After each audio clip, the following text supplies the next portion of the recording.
corn and canola. The genetically modified seeds contained a single novel trait. They'd been engineered specifically to resist the toxic effects of the chemical herbicide Roundup, Monsanto's #1 selling herbicide since the 1980s. To put in a gene for herbicide resistance, you now have a monopoly on the chemical as well as on the seed that is married to the chemical. They are chemical companies first, but they are seed companies second. That is that if you can control the seed, you control the profit from growing food. You create a monopoly when you're providing seeds which have been engineered to be resistant to the pesticides that are used on those seeds. The net effect of that is that we're seeing a vastly increased use of pesticides, which is one of the things that GM was supposed to be tackling. 20 years since GM first hit our markets, the promises of early research remain unfulfilled.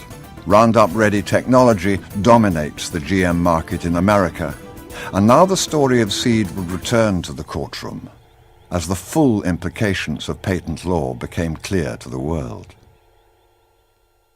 And I'll never forget when my wife and I left our door here, the front door, my wife turned around and said, "I hope to God I have a roof over my house, over my head tonight when I come home." That's how close we were to lose everything. We had put everything on the line.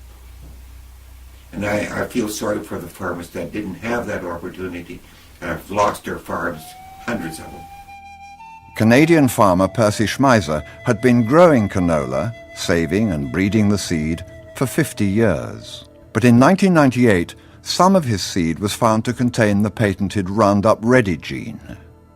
Whether it's seeds blown in from your neighbor's field, pollen flow by the wind, or from bees, if that happens to you, you no longer own your seeds to plants. They immediately, under patent law, become the ownership of the corporation. Percy was taken to the Canadian Federal Court for patent infringement. His defense, that the GM presence was accidental, was rejected by the court, and in 2000 he was found guilty. They had no record of us ever obtaining their seeds or buying their seed, but they said because our neighbor grew it and contaminated us, we should not have been using their seed. We ought to, should have known. Well, that's completely impossible. A canola seed, whether it's genetic altered or not, or organic, it looks identically the same unless you do DNA testing. To date, over 140 US farmers have been prosecuted for the infringement of intellectual property over seeds. Thousands more have been investigated for so-called seed piracy. What are we supposed to do with seeds? Seeds are supposed to be planted, multiplied, used, further adapted, etc., etc. That's exactly what's not allowed from a corporate mindset. The corporations sell us the seed or license us to use the seed in a specific way, in the way they are interested to use it. Full stop. By controlling the seed, you control the farmer. By controlling the farmer, you control the whole food system. And that's the legacy of genetics in farming. Today, the GM market has spread beyond North America and established itself in Argentina, Paraguay, Brazil, and now in India. Whilst the GM industry claims to be increasing yields and improving lives, more and more farmers are reporting new and unexpected problems. In the Indian state of Gujarat, hundreds of thousands of farmers persuaded to grow genetically modified Bt cotton, a crop which produces its own pesticide, found that in time the pests developed their own resistance to the crop. The rise of these super pests has forced the farmers to use ever stronger pesticides. Instead of controlling pests and controlling weeds, you are getting super pests and super weeds. So even in the narrow domain of weed control and pest control, the technology is failing. With the rising cost of seeds, fertilizers and pesticides, many farmers have been forced into a spiral of debt, and the spread of GM cotton has been linked to a tragic increase of suicides among Indian farmers. In Argentina, thousands of small farmers have been forced to leave their land, unable to compete economically with highly mechanized monocrop farms. Many non-GM farmers have found it impossible to avoid the Roundup herbicide blowing in from neighbors' land, and see their crops and their livelihoods perish. And with the mass exodus of farmers from their land, farm biodiversity has decreased still further. Traditional crops have been replaced. Herbicide use has risen dramatically, and hard-learned knowledge and farming systems have been elbowed aside. With the loss of diversity, you lose your security, because diversity is synonymous with security. It also means improved livelihood, it means improved nutrition, it means improved division of labor. All this would be lost to one crop. We have to realize that diversity means survival. Diversity means being able to continue to produce, being able to continue to be a farmer. And without that, I think it's very important to realize that we're simply not being able, we will not be able to produce the food we need if we allow that this kind of diversity is further eroded.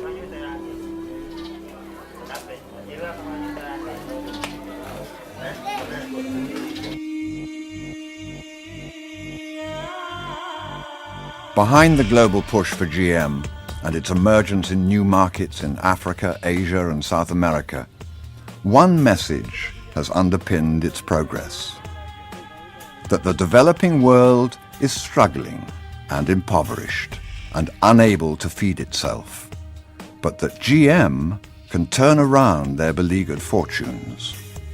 Poor farmers out there, they're not really efficient, and they have these old seeds, and they need to become more productive, and then the problems with hunger in the world are being solved. That message is not based on facts at all. We are concerned about starving people in Africa. We are concerned about starving people in Asia. Let us be blunt about it. It is driven by the bottom line and the financial interests of those companies. It is not driven by any public spirited purpose. So it's nothing to do with feeding the world, it's nothing to do with tackling some of these huge issues we're facing today. It's about control of the food sector, of the food economy. Pero en realidad todo se trata de un control por impedir que los campesinos tengan sus propias semillas y al mismo tiempo que haya una erradicación de lo que es la producción independiente de alimentos. Quisieran ellos ser las corporaciones los que tienen la producción de los alimentos en sus unas cuantas manos, en sus manos, ¿no? It's because genetic engineering is being brought to us by the old agrochemical industry, which is interested in maintaining its agrochemical sales of herbicides and pesticides, while also establishing a monopoly control on the seed, that genetic engineering has gone in a totally wrong direction as far as agriculture is concerned. Today, the seed and agrochemical industry has largely fallen under the control of just a few key companies.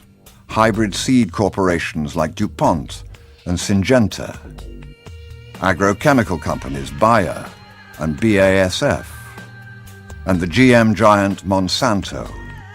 Within this concentrated center of power lies not only the massive profits from seed production, but the decision-making and agenda-setting which will ultimately establish the legacy of our global agricultural system. In this future, crop and seed diversity will be assigned to the dustbin of history at a cost that we're only beginning to comprehend. Dig your hand in the land, touch the toil and sorrow in the soil where the greenbacks never grow on what I borrowed.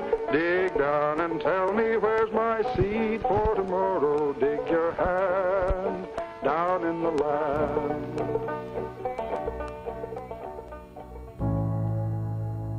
The agrochemical and GM industry claims that small-scale agroecological farming is backward and inefficient. But the reality is that in spite of the unrelenting pressures they face, it is these farmers who feed 70% of the world's population. These traditional farming systems use less land, less water, and fewer resources. They grow healthy, nutritional food and nurture greater crop diversity. They protect soils, water, and ecosystems, and they are proving more resilient in the face of climate change. It is these farming methods that can show us the way forward for real food security.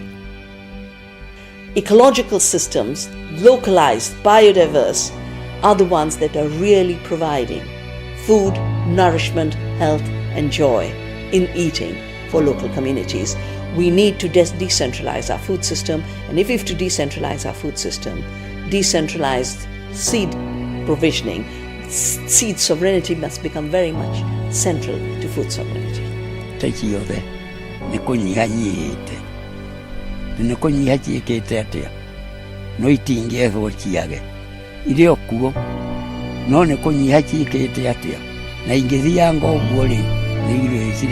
If we don't take this opportunity, we are going to lose the city and lose the future of all, the future of our children.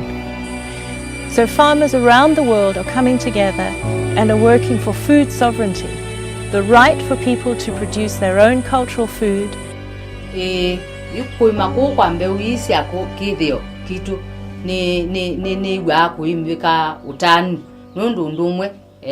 Siana sia kwa yesa kwitha na nza nundu ila na banda mwe ona kwimbua na kutembua nini ninguketha kana mubya. I don't think the public should ever underestimate the potential power that they have should they choose to use it. You know, who would have thought that Murdoch and News Corp could have been brought low by a sense of outrage. I think if we have a much bigger public debate around the kinds of agriculture that we want and the kinds of practices and techniques of some of those big seed corporations, we might just get that same degree of outrage and hopefully a system in the long term that's better for people and the planet. Then if we look at the ancestral way, we find the solution to rebuild what has been destroyed.